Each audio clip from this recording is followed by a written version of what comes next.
Okay, welcome to my FB page and YouTube channel. Kini inyong lingkod si Pastor Armando Ismontero ay nagbabalik.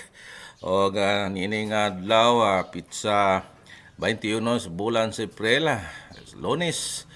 O bago lang yun na humana nga mo ang ining gitawag nga Messenger Fellowship dito sa Tagum City. Shout out sa tanan nga mga kabinantid pastors and covenanted churches sa Luzon, Visayas, and Mindanao. O sa uban pa na ako nga mga kaberks, mga subscriber, o mga YouTuber, o mga aning gitawag nga IP page, o ninintag na karon sa kautuhon na. Ani ang sabi niyong ubos nga lagad sa pagpadayon sa ato ang programa, The Gospel of the Kingdom, o nindot kayo nga itong subject karon higala igsoon may tungod kini sa outer darkness o kining outer darkness mo kini ang subject nga nahimo kining na controversy o nahimo kining under the table sa larangan ng mga Missionary Baptist Church tungod kay ang input ani nagisgot kini og kining gitawag nga faithfulness og daghang nga isyu sa ako nga kung magtudlo og outer darkness heretic na daw o ilang gianggaan tagaan kong brand name nga New Lighter o sa oras nga magtudlo tag outer darkness nagtudlo daw to purgatorio. Oras nga nagtudlo daw ta og kining outer darkness ang luwas daw may impierno pagkadaghan ang ilahang gi-isyu sa inyong ubos ng laga ni Galaigson. Pero kung ikaw nanood ka man karon, kung ikaw man nag-view sa ako ang vlog, hinaot nga di ka mag-close mind. Tungod kay ang ignorance is the sign of darkness, and the darkness is a product of being close-minded. Dapat imo gyud nang i-open ang imong hunahon nagkasing-kasing kay kita mga sundalo ni Kristo. O kung paambakon ta sa Ginoo nga aduna tay parachute, nga ngay gid natong i-open aron dili ka mabagsak, no? Muna nga ang mga sundalo kung moambak gikan sa helicopter ug dili niya i-open ang parachute agoy dili na gid na makauli sa ilang panimalay. Sama usab sa ato ang sa atong journey sa espirituhanon nga bahin, kinahanglan gyud nga open mind, open heart ta mga kaigsunan. Okay, ato na sugdan sa subay, pag-analyze og pagtuon og kining gitawag nga pag-meditate sa pulong sa Ginoo tungod kay ang pulong sa Ginoo mao kini pagkaon sa atong kalag o aduna dinhi naka PowerPoint, no, outer darkness. Ingon nila wa daw kunoy bersikulo may tungod sa outer darkness. Tanawa higala igsoon naa sa Mateo 8:12, Mateo 22 bersikulo 13 o Mateo 25 bersikulo 30. Naunsa ang pamatuod sa Biblia nga unang bersikulo mao ni ang sulti ni Ginoong Hesus mismo. Diya makita sa Mateo 8 bersikulo 12. But the children of the kingdom shall be cast out into the outer darkness. There shall be weeping and gnashing of teeth. Dalaygon ang pulong sa Ginoo.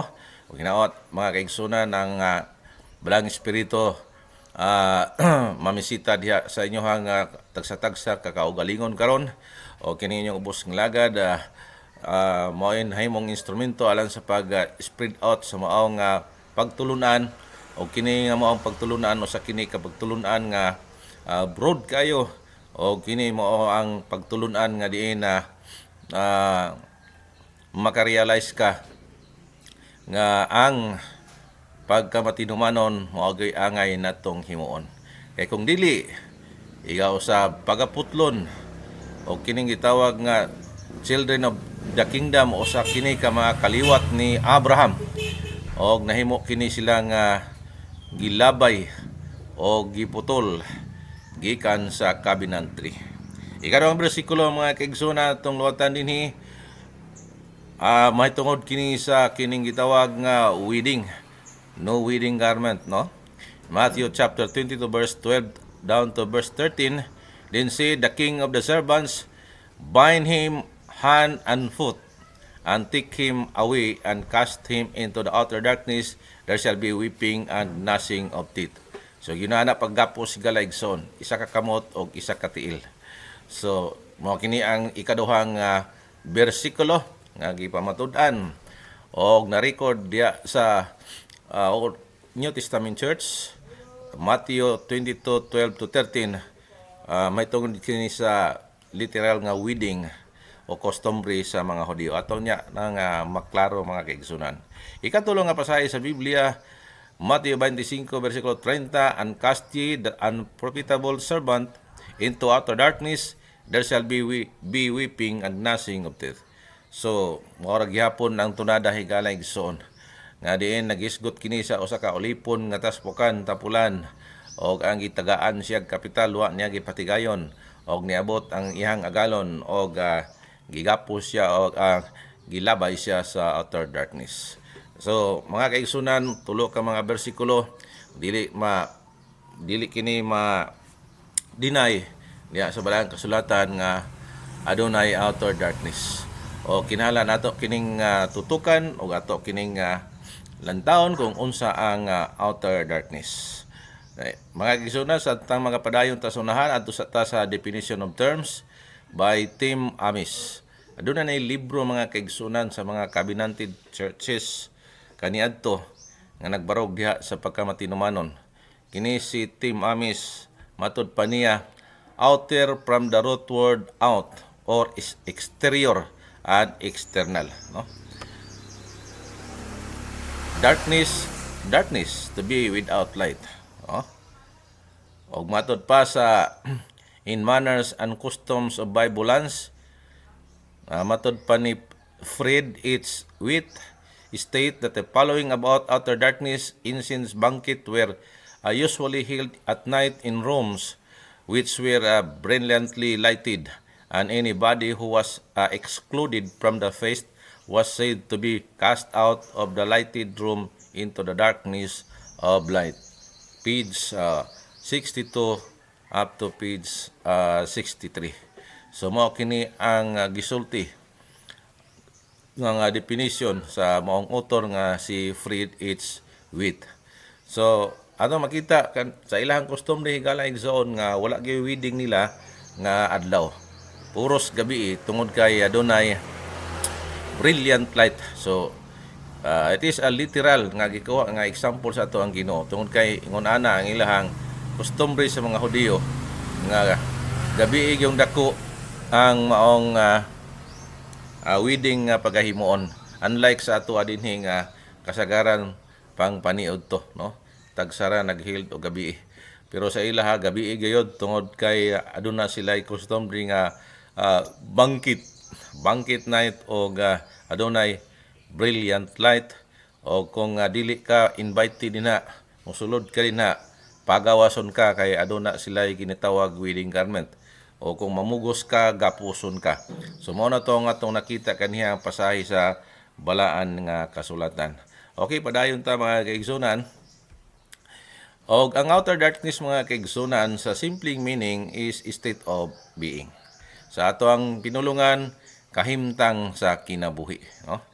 So kahimtang sa kinabuhi. So sa part of speech, figure of speech na igala igsoon, no? Example, ang dark ages in our church history nga pila ka tuig na nga kini gitawag nga dark ages kay dulom nga mga katuigan, wa nagpasabot. It does not mean nga wala kini adlaw, dili figure of speech na siya nga kana nga mga katuigan madulom ang kinabuhi sa mga Kristiyano tungod kay walay freedom o walay kanang gitawag nga kanang freedom of speech, freedom of religion, mura nga prone sila sa kanang gitawag nga pag-persecute, ang uban ni pamatay, panglubong nga buhi kauban sa Biblia, ang uban gi pag-uyod sa kabayo, ang uban gi panggabas, ang uban gi bitay sa kahoy.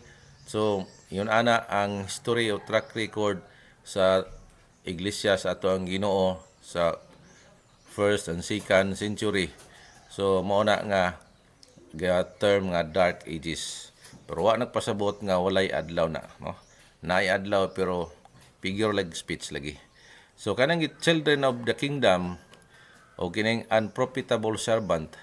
So ako na nagisulti kaganiha nga panahon na dito sa Hudiyo in the flesh, no? Nga daghan nga mga Diyos nga giputol gikan sa kahoy ng oliba og ang kita nga mga hintil maoy gisumpay.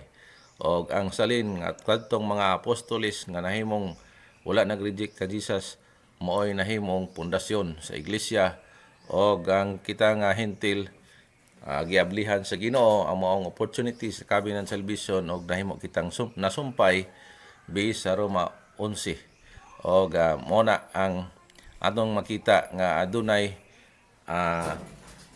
allegory sa Luke chapter 16 nga adunay na impierno dito og naghangyo siya nga kang Lazaro nga pabalikon og nitubag ang Dios nga anak. Sa dito pakas kalibutan, so mauna ang mga kaliwat sa ikatulong asawa ni Abraham nga si Ketura nga bis sa Genesis 25 nga isa na dito ang naimperno. Gani naghangyo siya nga nadunay igsuon siya nga 5 nga pawalihan unta ni Moses. Panitisad to si nga nangatagak og ang uban nangabanggi, gipang banggi. Mao na mga kaigsunan nga ang salin maogoy naluwas og nahimo kining nga pundasyon sa New Testament Church o kita nga mga hintil. Salamat sa mga Hudiyo kay nagtiga-tiga sila aron nga naablihan sa Ginoo ang mga opportunity dinhi sa kanato nga mga hintil. Mao na mga kaigsunan nga dili puta magpasigarbo kay giputol gayong unay nga sanga. How much more kung ibalik ang tinuod nga sanga. So ibalik ra ba ang covenant salvation di na madugay ngadto sa Diyos in the place. So diyo tayo lang explanation mga kaigsunan about sa kining mga kahoy nga nagitawag nga gi-cut off, no? Masanga nga gi-cut off. So palayon tayo higalaigsoon og dili pa man kayo taas. So outer darkness is state of being o kahintang sa kinabuhi sa panahon sa pagbalik sa atong Ginoong Hesukristo. O mao ka nang gitawag nga Bema Judgment, no? Naunsa ang kahimtang o state of being sa mga wala, no? Wala nasakgaw o wala nalalin o wala nakapasar o wala makasulod sa kining gitawag nga gingharian sa atong Ginoo.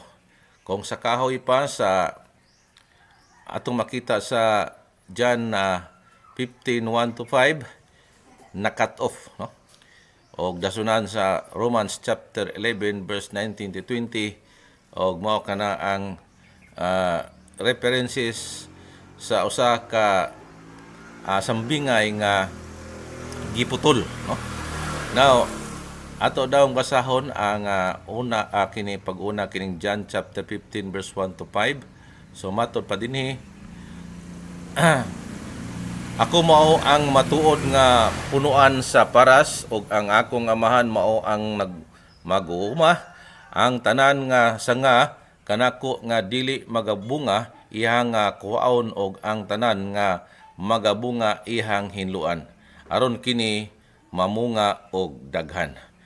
Verse 3, kamo nga mga mahinlo na tungod sa akong pulong nga akong giingon kaninyo. Verse 4, managpabilin kamo kanako og ako kaninyo. Maingon nga ang sanga dili makabunga gikan sa ihang kaugalingon gawas kong kini magapabilin sa punuan. Sa maong pagkaagi, bisan kamo dili makabunga gawas kong kamo magapabilin kanako. Verse 5, ako mao ang punuan sa paras, kamo mao ang mga sanga. Kung kinsa ang pabilin kanako og ako kaniya, kini magabunga og daghan. Kay kung mahimulag kanako, wala kamoy arang mabuhat. You see? So muna atong makita igalaigsoon nangabanggi, no? Muna nga na-cut off atong anak sa anang gitawag nga the children of the kingdom, og daghan kanila nga gipamutol, og kita nga mga ihalas mao kini nasumpay higala igsoon sumala sa Roma 11 versikulo 19 hantod sa 22.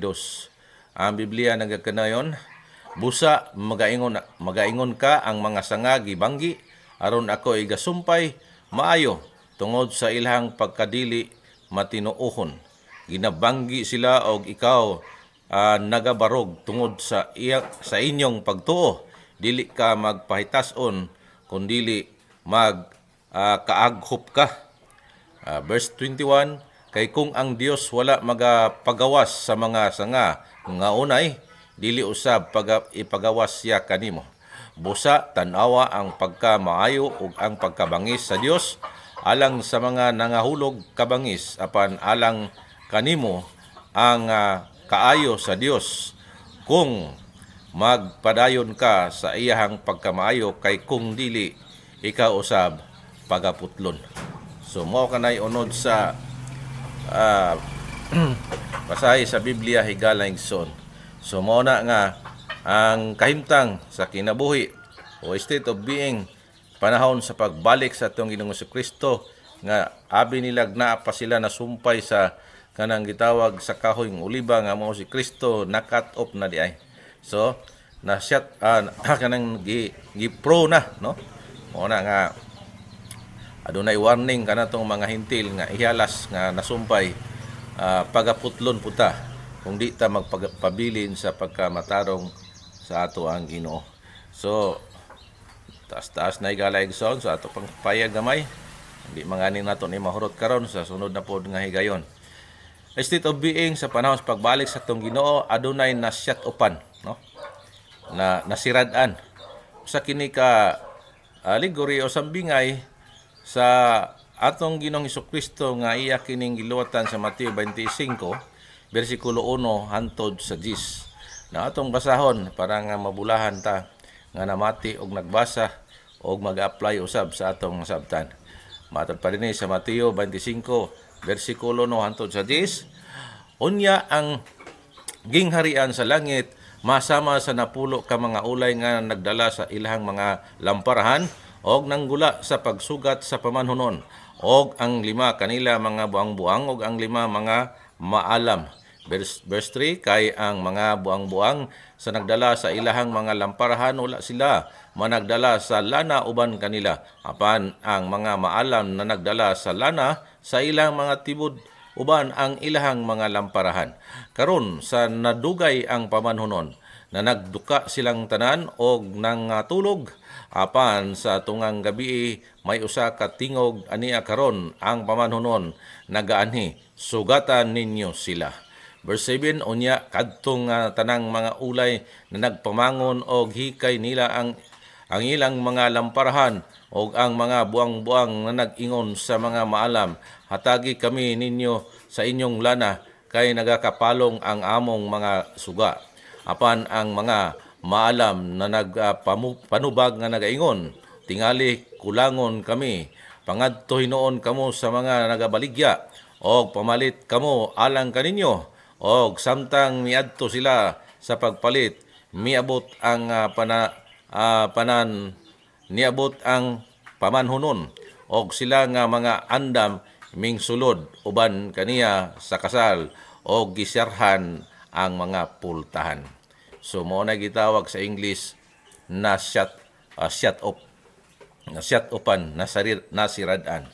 Kadto mga kaigsunan, nagpasabot nga adunay mga danghag, adunay mga careless nga mga iglesia sa ato ang Ginoo, og ang manggialamon nga nagprepare mao ra gyud nakasulod, og ang wala nagprepare mao pay pagkisi-kisi nila, og dili pwede diay nga on the spot, no, aura mismo nga mo recover ka na kinahanglan gyud ni og preparasyon. So ang nagprepare nahimo kining manggialamon og ang buang-buang og mga danghag nga nagpaabot sa pamanhunon wala kini nangandam. So atong pamalandungan higala igsoon.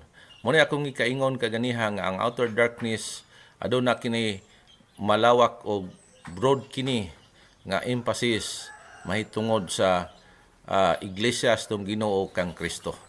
So, una pa lang kapuntong mga atong natandog, state of being o kahimtang sa kinabuhi sa usa ka iglesia nga nagdinanghag sa pagbalik sa atong Ginoo. Kung magisgot og kahoy, usa siya kasanga nga dili mabungahon, giputol siya.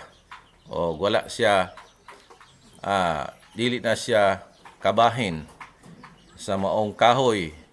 O panahon sa pagkasal, dili na siya makasulod. O dili na siya makaapil sa maong inaugurasyon o kasal wedding feast sa atong Ginoong Hesukristo sa iyahang pag-abot. So, hinuktoki higala igsoon, kini nga maong subject, astang ninduta kini mga igsoon, kay daghan kay kag makuha nini. No?